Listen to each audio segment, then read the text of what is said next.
नमस्कार बंधुरा आजके रान्नाघरे आपनादेर सबाइके स्वागत जानाई। आज के आमी 1 कप मिल्क पाउडार दिए गोलाप जामुन मिष्टि रेसिपि आपनादेर संगे शेयर करब। तार जोन्नो एखाने आमी 1 कप मिल्क पाउडार निये निয়েছি। আপনারা প্রথম থেকে শেষ পর্যন্ত ভিডিওটা দেখবেন, আশা করি আপনাদের ভালো লাগবে। যদি এই গোলাপ জামুন মিষ্টির রেসিপিটা আপনাদের ভালো লেগে থাকে তাহলে অবশ্যই একটা লাইক করবেন, কমেন্ট করবেন, শেয়ার করবেন। আর যারা এখনও আমার চ্যানেলটা সাবস্ক্রাইবার করেননি প্লিজ সাবস্ক্রাইবার করে নেবেন।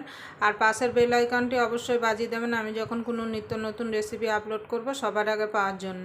আর যারা ফেসবুক থেকে দেখছেন তারা আমার পেজটাকে ফলো করে দেবেন। তাহলে চলুন শুরু করা যাক। আমি এক মাওয়া বানিয়ে নেব। প্রথমে তার জন্য গ্যাস ধরিয়ে কড়াইটা বসিয়ে দেব।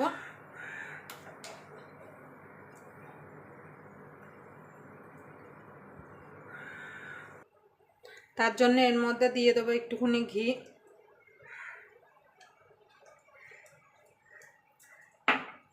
গ্যাসটা একদম কমে রাখতে হবে।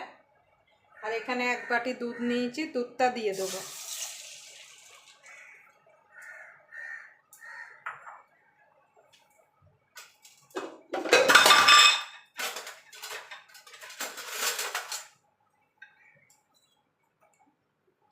এখানে যে মিল্ক পাউডারটা নিয়েছি সেটা দুধের মধ্যে দিয়ে দেব। দিয়ে ভালো করে মিশিয়ে নেব যাতে কোনো দানা দানা যাতে না থাকে। ভালো করে মিশিয়ে নিতে হবে। দানা যদি থাকে তাহলে কিন্তু মাওয়াটা একদম ভালো হবে না।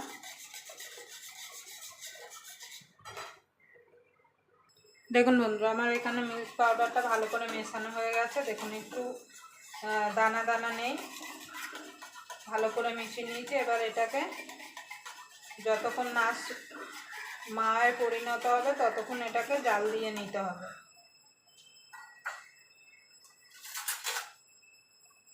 আর একভাবে কিন্তু নাড়তে হবে, না হলে কিন্তু তলা থেকে লেগে যাবে।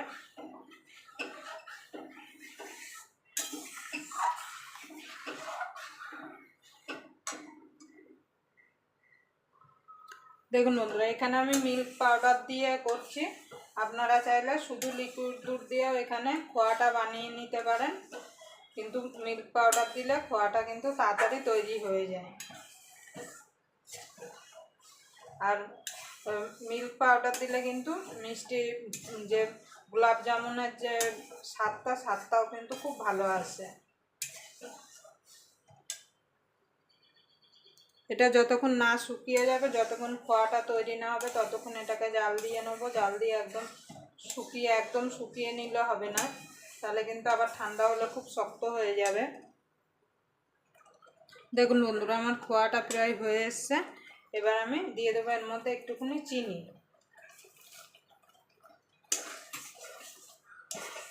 আমি চিনিটা এখন দিচ্ছি, আপনারা যখন মাখবেন তখনও চিনিটা দিতে পারেন। দিয়ে ভালো করে আর একটু শুকিয়ে নেব। দেখুন বন্ধুরা, এখানে আমার খোয়াটা রেডি হয়ে গেছে। দেখুন কড়াই থেকে ছেড়ে দিয়েছে, মানে আমার খোয়াটা রেডি হয়ে গেছে। এবার আমি নামিয়ে নেব। এর থেকে বেশি শক্ত করা যাবে না, তাহলে কিন্তু ঠান্ডা হয়ে গেলে আরও শক্ত হয়ে যাবে। এবার আমি একটা থালার মধ্যে নামিয়ে নেব। দেখুন বন্ধুরা, আমি একটা প্লেটে নামিয়ে নেব। নামিয়ে এটাকে ঠান্ডা করে নেব। যতক্ষণ খোয়াটা ঠান্ডা হচ্ছে ততক্ষণ আরেকটা কড়াই নেব, নিয়ে বাকি কাজটা করে নেব। শিরাটা বানিয়ে নেব। তার জন্য এখানে নিয়েছি 1 বাটি চিনি।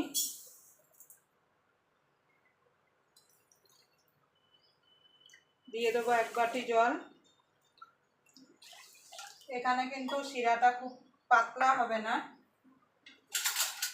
এই শিরাটা খুব গাঢ় হবে না, তাহলে কিন্তু গোলাপ জামুনের মধ্যে কিন্তু শিরাগুলো ঢুকবে না।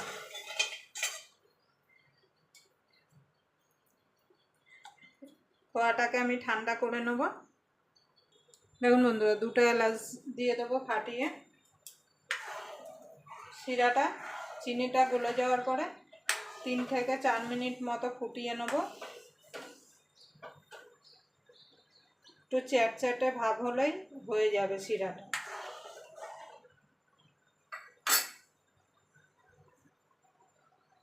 দেখুন বন্ধুরা, শিরাটা আমার হয়ে গেছে। এবার আমি এটাকে সাইডে রেখে দেবো।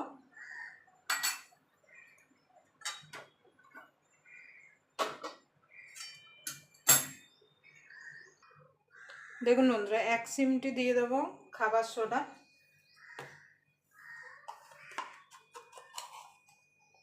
তার থেকে একটু বেশি দিয়ে দেবো বেকিং পাউডার। যতটা বেকিং সোডা দেবেন যতটা বেকিং পাউডার দেবেন তার থেকে কিন্তু বেকিং সোডা একদম একটুখানি দেবেন।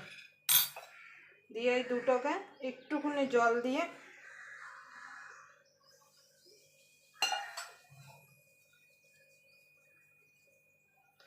দেখুন মাওয়াটা ঠান্ডা হয়ে গেছে। এবার মাওয়াটাকে আগে মেখে নেব।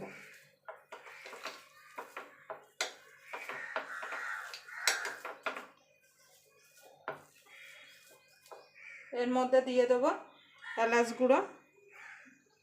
আমি এলাচের দানা থেতলে গুঁড়ো করে নিয়েছি। দিয়ে ভালো করে মেখে নেব।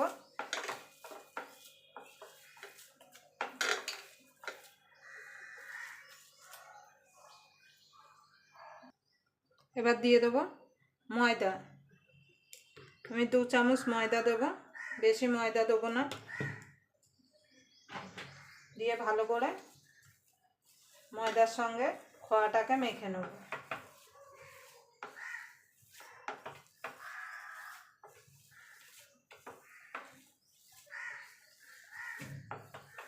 এইভাবে একবার খোয়া দিয়ে বাড়িতে গোলাপ জামুন বানিয়ে খেয়ে দেখবেন।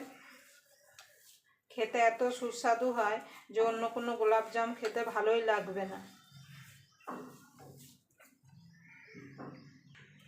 দেখুন বন্ধুরা, মাখা হয়ে গেছে। দেখুন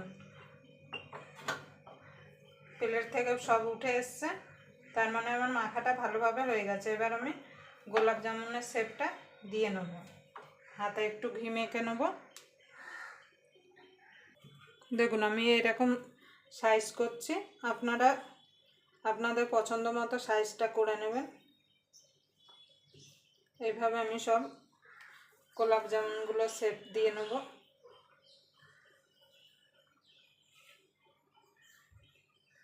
দেখুন বন্ধুরা, এইভাবে আমি পাকিয়ে নেব সবগুলো, যাতে গায়ে কোনো যেন ফাটল না থাকে। তাহলে কিন্তু যখন আপনারা ভাজবেন গাগুলো কিন্তু ফেটে যাবে। এইভাবে আমি সবগুলো পাকিয়ে নেব। দেখুন বন্ধুরা, সব গোলাপ জামুন আমার করা হয়ে গেছে। এবার আমি ভাজার জন্য তেল বসিয়ে দেব। গ্যাসটা ধরিয়ে একটা কড়াই বসিয়ে দেব। দেখুন বন্ধুরা, তেলটা গরম হয়ে গেছে। খুব গরম করবেন না, তাহলে কিন্তু উপর থেকে কিন্তু তাড়াতাড়ি পুড়ে যাবে, ভেতরে কিন্তু ভাজা হবে না। পান্তুয়াগুলো দেওয়ার পরে, গোলাপ জামুনগুলো দেওয়ার পরে এরকম বুড়বুড়ি উঠবে, তার মানে জানবেন যে তেলগুলো হয়ে গেছে। এইভাবে আমি সবগুলো ছেড়ে দেবো। আর দিয়েই সঙ্গে সঙ্গে কিছু দিয়ে নাড়াবেন না, তাহলে কিন্তু ভেঙে যাবে। দেখুন বন্ধুরা, গোলাপ জামগুলো আপনা থেকে কিন্তু উপরে ভেসে এসছে। আর গ্যাসটা কিন্তু লো টু মিডিয়ামে রেখে কিন্তু ভাজতে হবে, না হলে কিন্তু উপরটা কালার চলে আসবে তাড়াতাড়ি, আর ভেতরটা কাঁচা থেকে যাবে।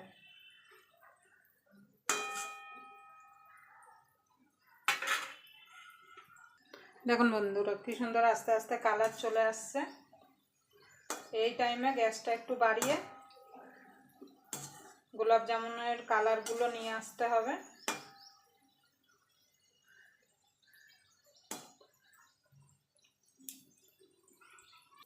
এইভাবে যদি আপনারা কড়াই ধরে যদি ঘোরান, তাহলে গোলাপ জামুনগুলো সব দিকে কালারটা বেশ সুন্দর আসবে।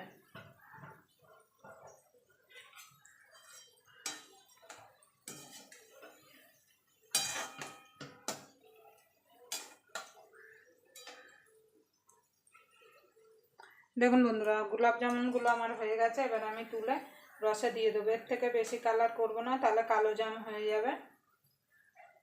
রসটা কিন্তু গরম থাকতে হবে, গরম থাকতে থাকতে কিন্তু রসে দিয়ে দিতে হবে, না হলে কিন্তু মিষ্টিগুলোর মধ্যে রস ঢুকবে না। আমি গ্যাসটা বন্ধ করে দেবো। দেখুন বন্ধুরা, আমার রসটা খুব গরম আছে, এই অবস্থায় কিন্তু দিতে হবে। আমি এবার ঢাকা দিয়ে 5 থেকে 6 ঘন্টা রেখে দেবো, যাতে পান্তুয়া এই গোলাপ জামুনগুলোর মধ্যে যাতে রসটা ঢুকে যেতে পারে। এইভাবে আমি ঢাকা দিয়ে রেখে দেবো। 5 থেকে 6 ঘন্টা পরে আপনাদের দেখাবো যে কেমন হলো। দেখুন বন্ধুরা, গোলাপ জামুনগুলো 4 থেকে 5 ঘন্টা হয়ে গেছে, আর দেখুন রস ঢুকে কত বড় বড় হয়ে গেছে। এবার একটা কেটে আপনাদের দেখাচ্ছি যে কেমন হয়েছে।